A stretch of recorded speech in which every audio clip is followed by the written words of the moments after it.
data published on the number of people who are vaccinated in district or in the town?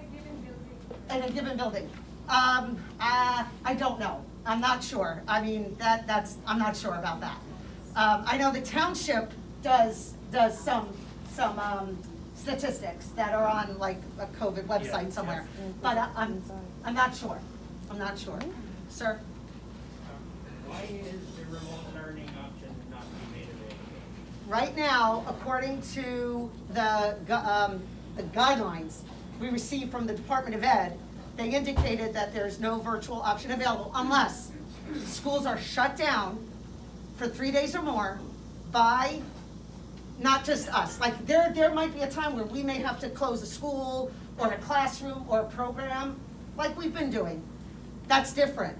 But if the state shuts us down or there's an executive order that shuts us down, then we would shift as we did last year, as we had to do March 2019. So right now that's what we got from the Department of Ed. Could that change? It might. I don't know. Yes. Hi. So I just finished teaching summer school in the district at Hillsborough High School, and I talked to some students and just to know how they felt, and I was surprised that after spending 27 days with me, 4.5 hours a day, there were actually 2 students that were still anxious, and they said, what are your concerns with going to school? And they were actually anxious about getting the Delta variant or getting COVID, which is surprising because they did want to learn, but they still have this anxiety. So I have 2 questions. One is, will there be extra counseling for students who are anxious because they're living in this world of fear where the media is telling them to be afraid when there's nothing to be afraid of, but that's their mindset, that's the world they're living in, so I want there to be support for them.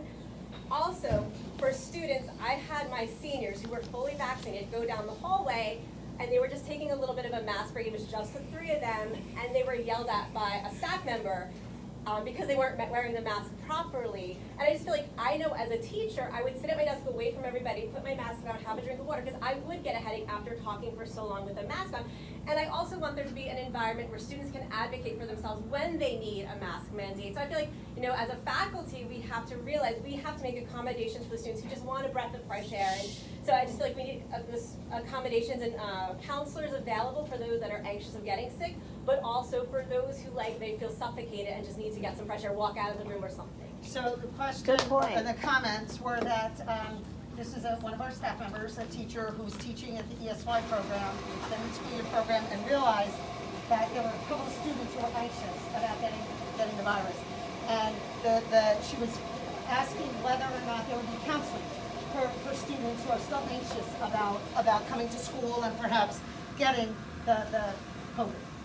And then the other question or comment was about students being able to advocate for themselves and staff being able to say to students, yes, if you need a break, walk away, take a mask off, take a mask break. Yeah, and I was teaching high school students this summer, so they were better at advocate for themselves, and I would let them know, okay, we have some time now. If you need a break, go outside, go take a walk, whatever you need to do. Some of them stayed with their mask on the entire time, just sat in one spot. Others took advantage to go take a walk or go outside and just have a break and breathe, and they appreciated that. Sure.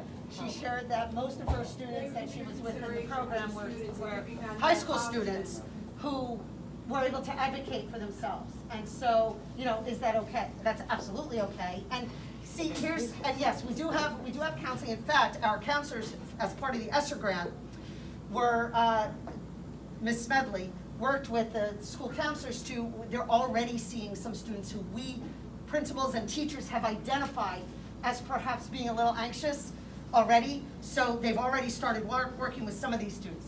The other thing is, I believe that our teachers have always sort of done that when a student has had a thing, whatever the thing is. Faculty members that are still, there was a faculty member who yelled at another teacher who was in the same workroom and said, put your mask up, like the person wasn't even allowed to drink a cup of coffee. So I just think we need, as faculty, to get, Sure, and so I think that our teachers are, for the most part, you're sharing something that I wouldn't be privy to, that if a student needs something, and a parent feels like a student needs something, that a discussion takes place and it happens.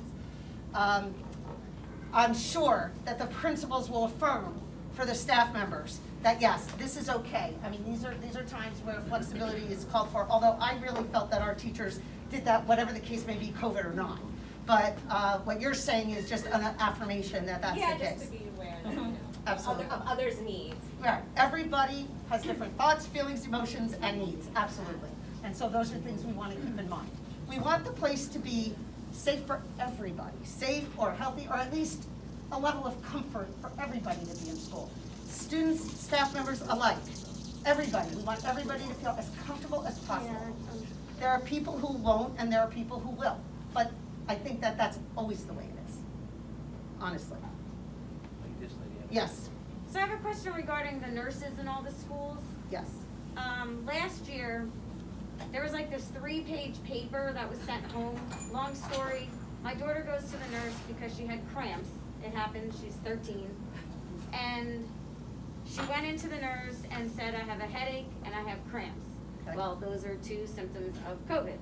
So I get called, I had to go pick her up, and I was sent home with a 3-page piece of paper, and I wanted to know if that same form is gonna be used this year. Because it was pretty detailed of like 1 or 2 symptoms, or 3 or 4 symptoms, and what you need to do for each. And because my kid had a cramps, she was out of school for 14 days until I provided the negative COVID test and a note from the pediatrician. Oh, I okay. was not a happy person, I'm not Sure. gonna lie, like, Sure. kids get periods. Right. So, are they allowed to go to the nurse Right. and say, I have a stomachache, or is that gonna happen, is my question. Right, right. So the question was that the nurses last year sent like a 3-page memo or something indicating like if you have these symptoms and the directions. So the question is that gonna happen this year? And if a child goes to the nurse with the example that was used was cramps, is she gonna be sent home because she's got cramps? So I don't know if the memo is gonna be utilized. We can, Or if it changed, like, I didn't know, cause now, or you know, adjusted. her question, it's changed with the days and all that, so. Right, right. So you know. that's something that I know Dr. Radwan is working with the nurses about, so we'll follow up with that and Okay. we'll see what, what's going on there. Okay, cause Okay, I'm not because gonna I don't lie, know. I'm gonna just tell you, I wound up telling my kids after that, Don't go. unless you're bleeding or not breathing, don't go to the frickin' nurse. I'm not gonna lie, like, that stinks, but that's what I had to say after that, cause that's like, Again, we're trying to balance, right? And it gets very, as a parent, as a teacher, as a staff member, as a community, they just said it was protocol. It was protocol. everybody's trying to follow do what the right thing, honestly. Yes. I'm sorry, did you have your hand up? Yeah.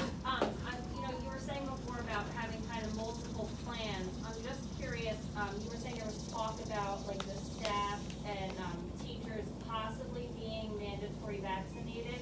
Like, By the state, So yeah. I guess what is our plan B that if the day before school or something, the teachers and staff strike or something like that happens, right? That only hurts our kids not starting school on time.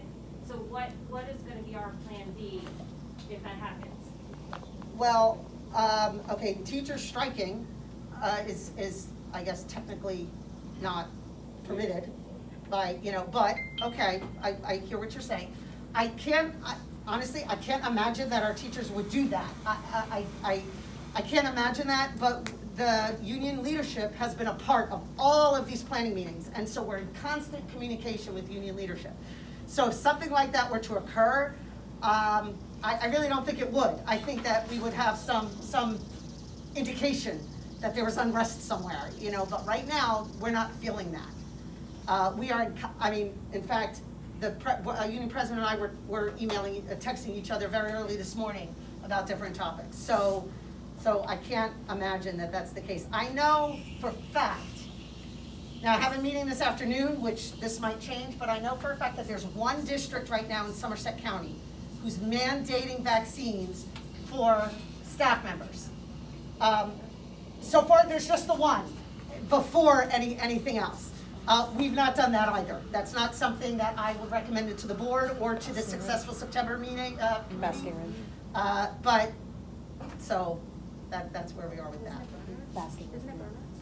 Yes, Question for Woods Road, based on the fact that we don't have principal as of yet, and we have had about 0 communication, and it makes me a little nervous that, you know, lunches and things are based upon the building principal, and we don't have anybody who's. Actually, Mrs. Fisher been is there. actually got her feet at the high school and at Woods Road, but. I've heard that. Yeah, so she I don't is, know she is, how- and she has responded to parents, Okay. the questions about Woods Road, not having a principal yet and that sort of thing. Actually, we have an HR committee meeting this afternoon, we have a board meeting Monday night, we're moving someone forward for that position, and we also have an interim in place, to move forward with the board and the committee so that we can, have somebody in place. Okay. But Woods Road has not been ignored, Woods Road is being taken care of, Okay. absolutely 100%. Mrs. Fisher is really doing a phenomenal job in doing that. She's doing a phenomenal job in doing that, quite frankly. Yes?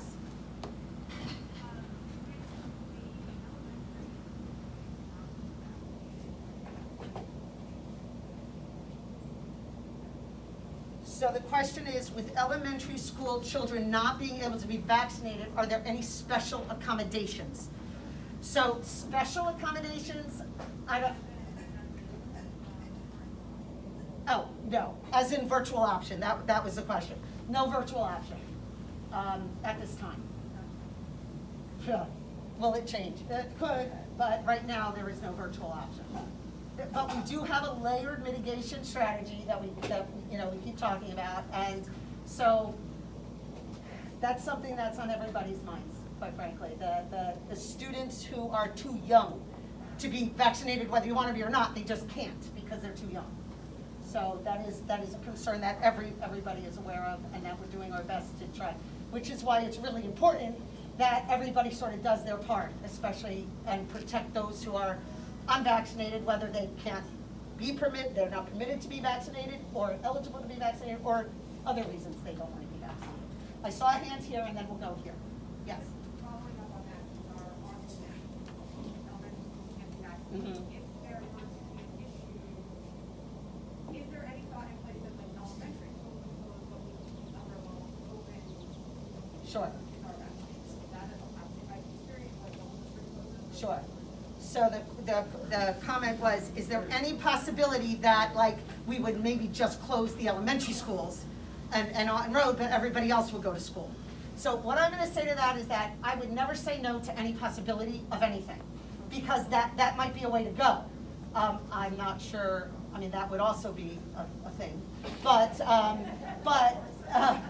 nothing, we've gotten some good ideas because parents have emailed or called us or that sort of thing, or I've reached out to a parent and had conversations. So no idea, I always say no idea is a bad idea in brainstorming. Some ideas are better than others, of my own anyway, that, like I would never want to share them because they're terrible. But when you're thinking of things, it sparks other things. So there's nothing that I would take off the table at that point. That could actually be a reality, honestly. Yes. One step further on the elementary school students, so if they have to quarantine, understanding there's no virtual option, those therapies, accommodations, I don't know if that's the right word, but for those students that have to quarantine, to be able to continue working while they're. So the question was, because there's no virtual option, will there be something so that this elementary students especially can continue working, even though it really goes to everybody because of people are quarantined? And yes, absolutely, the teachers are maintaining their Google Classrooms and things like that. So yes, there absolutely will be. I will come to you, you've been waiting.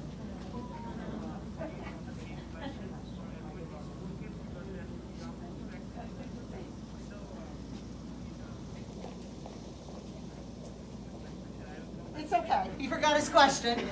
Yes. Will teachers who have been vaccinated have the option to wear a mask or not? Before you respond, I'm Okay. asking this from like a pedagogical process because as most people know in education and parents, learning for students youngest to oldest, a lot of that, it comes from facial expression, Yeah. from speech and language, reading lips and things like that. And I'm a masker, like I'm not saying that they're bad. I'm just saying for teachers, like if a teacher said, I would prefer to teach unmasked, I'm comfortable with that, it's better for the students, and they're vaccinated, would that be an option for them? So the question was, is it an option for teachers if they feel comfortable to teach unmasked, can they do so? If they're vaccinated. If they're vaccinated, that was the, right now, it's the executive order indicate, in fact, we even have to wear masks at board meetings. Right. So, and committee meetings, so right now, that's not an option. However, we do have other kinds of masks that show the face and things like that, and sometimes if it's a specific, like our classes with our deaf students, obviously, they need